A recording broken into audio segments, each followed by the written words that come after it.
Danes sem bolj pozno vstal, tako da bomo začeli kar brez pozdravov. Iz ljubljanskega studia 136, to so vesti na vesti.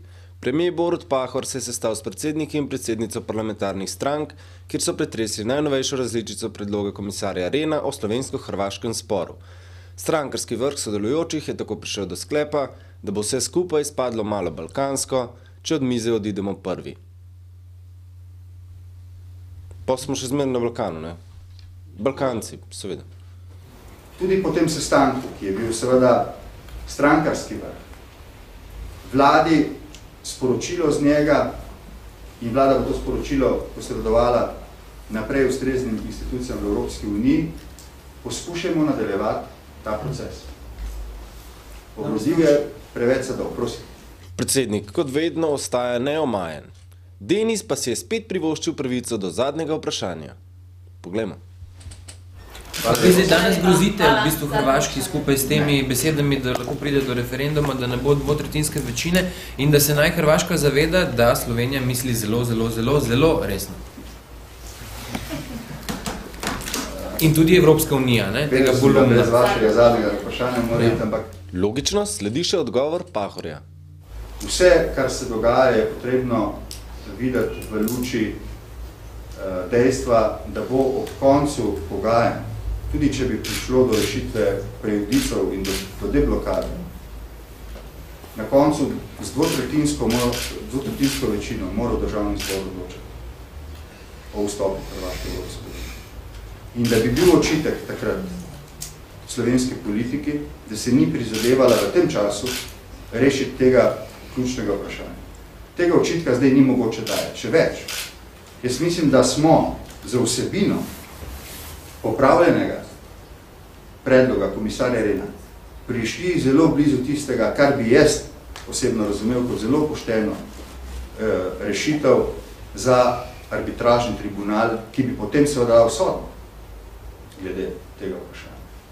Edina ženska na sestanku, sicer notranja ministrica in predsednica LDS-a Katarina Kresal, pa je pojasnila, zakaj se zdi slovenska stran v dosedanjih potezah bolj kredibilna. Dokazalo se je pa v tem postopku tudi to, da če je kdo konstruktiven in kredibilen partner v tem postopku, je Slovenija. Mi smo bili pripravljeni počakati se, pogajati, iskati skupna stališča, sprejemati spremembe tega dokumenta. Na hrvaški strani pa popolna togost nobenega koraka naprej. Tako da je bolj zaključek o kredibilnosti na naši strani kot na kakšni drugi. Vidno zagorela Kresalova pa se je odzvala tudi na zapis na spletni strani SDS-a, kjer jo obtožujejo, citiramo, da zlorablja položaj notranje ministrice za maščevanje političnemu konkurentu, ki je v TV soočenju razgalil njeno neznanje. Podobno je leta 1988 ravnal nekdanji jugoslovanski obrambni minister, admiral Branko Mamula, ki je zaradi članka, v katerem je pisalo o gradnji njegove vile na Jadranski obali in nedemokratičnosti JLA, zahteval kazenski pregon avtorjev. Upam sam, da se ni sončila v teh nemških solarjih, ne? A veš, ko so zdaj odkrili neke primere raka Kresalova, ne? Takšen konstrukt politične zarote lahko slišiš samo od nekoga, ki nima občutka ne za čas, ne za mero, ne za politično dostojnost. Sama kot ministrica ne vplivam na delo policije, se ne vtikam v konkretne postopke, ki jih vodi. Če pa je kaj nedopustno politično vplivanje na policijo, je to, kar se je privoščil predsednik SDS. Še posebej, ker je šel celo tako daleč, da je izpostavil konkretno ime določenega kriminalista. Podobnih pritiskov smo bili deležni že v primeru bivšega zunanjega ministra. Janša torej ne počiva. In na podlagi čigave prijave vodi ta postopek policija? Konkretnih pojasnil o tem, na kakšni podlagi vodijo, nimam. Za pojasnila o tem so pristojni na policiji. Jaz pa lahko povem, da jaz nisem dala nobene prijave. Prvak stranke Zares in ultraminister za visoko šolstvo Gregor Golobič nam je razkril svoje presenečenje glede zavrnitve Rehnovega predloga strani sosede. To najbrž Hrvaške, ne? Ja. Ne svoje sosede doma, ali pa... Mitske. Ja.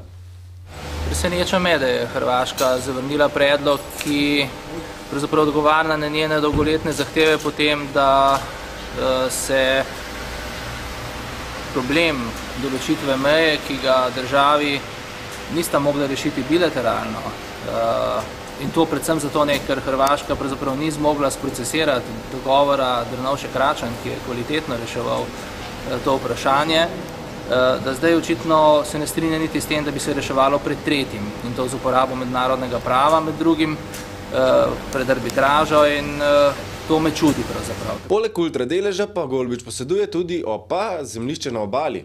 In je zato? Se pravi, Gregor Golobič je bil tudi kmet. Je še vedno. Prav predstavljam si Golobiča na enem traktorju, kako žanje tam pšenico ali pa, prav imam v glavi to.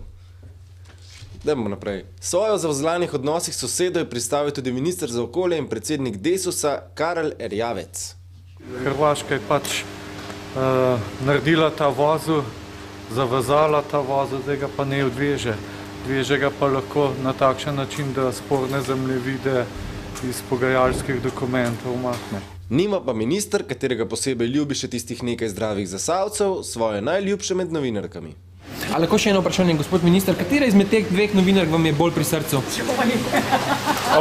Obe sta luštne. Hvala lepa. Od izbranega okusa Karla Erjavca pa do premočenega ministra za finance Francija Križniča, katerega je z dežnikom spremljal njegov svetovalec in PR-ovec Marko Rogač. Novinarji so ga lovili po Ljubljani, vse pa je zanimal njegov odziv na SDS-ove očitke glede zaposlitve Draga Isajlovića. Gospod minister, vas lahko samo vprašam, če je sam problem, ki ga zdaj SDS forsira, to ni problem. Ne, ampak hočem reči... To je navidezni problem. No, se to me zanima, ja. Temu se reče zdraha po domače, okej? Dobro, zdaj pa, če imate kaj drugega vprašati, sem razpolago, da daš pa. Ja. Hvala lepa. Imam, glede delnic, če lahko samo glede delnic in dražbe delnic. Okoli ministrstva za finance pa se včeraj ni sprehajal samo minister, ampak tudi predsednik uprave KAD-a Borut Jamnik. Vzrok bi znala biti dražba, kjer bo NLB prodajala delnice Mercatorja in Pivovarne Laško. In okoli te teme je Jamnik razjasnil samo to, da KAD na veliko preučuje. Kapitalska družba ali z njo povezane osebe v vsakem trenutku preučujejo naložbene priložnosti na finančnih trgih in tako tudi v tem primeru, ko sta na voljo dva pomembna paketa dveh družb slovenskih izdajateljev, proučuje to možnost in bo v tem času, če si bo le dalo, izbrala dovolj informacij, da bo to investicijsko možnost tudi proučila in se potem odločila, ali bo ponudbo podala ali ne. Državni prevrat ali pravna država? Komentar dneva, Rado Pezdir. Nov val kripo akcij po ponarodelih tajkunskih gnezdih in javkah je spet sprožil upanje, da se v Sloveniji zadeve vendarle premikajo in da gospodarski kriminal v tej državi ne more ostati nekaznovan. Lahko bi sicer delili optimizem, tudi vsaj nekaj indicev kaže, da bi morda pametno vseeno premisliti, kakšni so lahko realni rezultati teh preiskav. Prvič, na delu so spet organi, ki so nekoč davno uspeli zastarati primer BTC, sprožiti in izgubiti niti v aferi Čista lopata, prav isti, ki so nekoč pregledovali tam, Metalko, Avtokomerc, prevzem Pivovarne Union, Emone, časnika Delo, delovanja trga fiksnih in mobilnih telekomunikacij in tako dalje. Drugič, nihče v tej državi zares ne odgovarja, če primer zastara, se dokazi izgubijo ali pa priče doživijo nepovratno amnezijo. Tretjič, vse zgodbe kršenja pravnega okvira niso zgolj v domeni mrež starih fantov v gospodarstvu, ampak tudi posledica njihovih povezav s politiko. Menda res ne pričakujete, da bi politiki sodili samim v sebi. In četrtič, kaj pa pomeni zaporna kazen nekaj let zapora nasproti goljufivi odtujitvi bajne lastnine? Moj predlog. Vsi, ki delujejo v preiskavah, naj postanejo osebno in odškodninsko odgovorni za njihove stranpoti. Če so domači strokovnjaki premalo zviti za pretkane interesne skupine, naj se najamejo tuji. In vlada naj da zavezo, da bo zadevo enkrat za vselej počistila. Ali pa bo kolektivno odstopila. Sicer se bojim, da bo šlo nekoč tako daleč, da bo edina rešitev državni prevrat strani pobesnele množice. Slovenija, Slovenija, Slovenija. Kulturac. Sinoči so v ljubljanskih Križankah nastopili romunska skupina Fanfare Čokarlija in kraljica romske glasbe Esma Redžepova. Predstavili so svoj zadnji album Queens and Kings.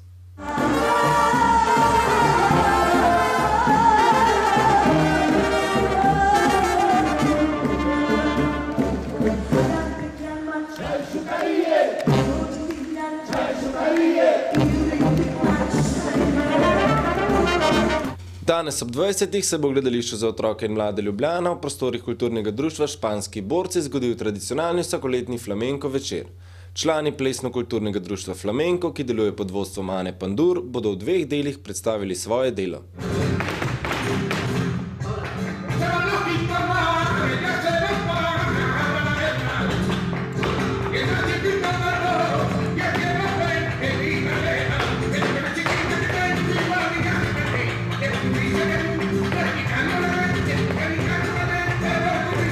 Vreme je idealno za piknike, a vseeno ni odveč imeti s seboj par škornjev in kakšen dežnik. Iz ljubljanskega studia 136, to so bile vesti na vesti.